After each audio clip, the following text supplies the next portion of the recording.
ಪ್ರಾಮಾಣಿಕವಾಗಿ ಸ್ವಂತ ದುಡ್ಡಲ್ಲಿ ಸ್ವಂತ ಕಾರ್ಯಕ್ರಮನ ಆಮೇಲೆ ಸ್ವಂತ ಹೋರಾಟದ ಖರ್ಚು ಸಮೇತ ಅವರೇ ಹಾಕೊಂಡು ಮಾಡೋಂಥ ತುಂಬ ಸಂಘಟನೆ ಇದೆ.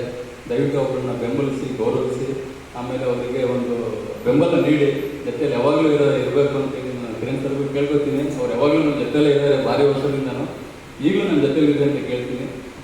ಅವಕಾಶ ಮಾಡಿಕೊಟ್ಟಿದ್ದಕ್ಕೆ ಅವ್ರಿಗೆ ನಾನು ಧನ್ಯವಾದ ಸಲ್ಲಿಸ್ತಾ ನಾನು 2 ಮಾತು ಮುಗಿಸ್ತೀನಿ. ಜೈ ಹಿಂದ್, ಜೈ ಕರ್ನಾಟಕ. ಗಮನಿಸಲ್ಲ ಜನಗಳು ಯಾವ್ದಾರ ಒಂದು ಸಣ್ಣ ಯಾವ್ದಾರ ಒಂದು ಸಿಕ್ತು ಅಂತ ಹೇಳಿದ್ರೆ ಅದನ್ನೇ ದೊಡ್ಡದಾಗಿ ಕನ್ನಡ ಹೋರಾಟಗಾರರೆಲ್ಲ ಇದೇ ಥರ ಇದ್ದಾರೆ ಅಂತ ತಿಳ್ಕೊತಾರೆ. ದಯವಿಟ್ಟು ಅದನ್ನು ತೆಗೆದು ಪ್ರಾಮಾಣಿಕವಾಗಿ ಸ್ವಂತ ದುಡ್ಡಲ್ಲಿ ಸ್ವಂತ ಕಾರ್ಯಕ್ರಮನ ಆಮೇಲೆ ಸ್ವಂತ ಹೋರಾಟದ ಖರ್ಚು ಸಮೇತ ಅವರೇ ಹಾಕೊಂಡು ಮಾಡೋಂಥ ತುಂಬ ಸಂಘಟನೆ ಇದೆ.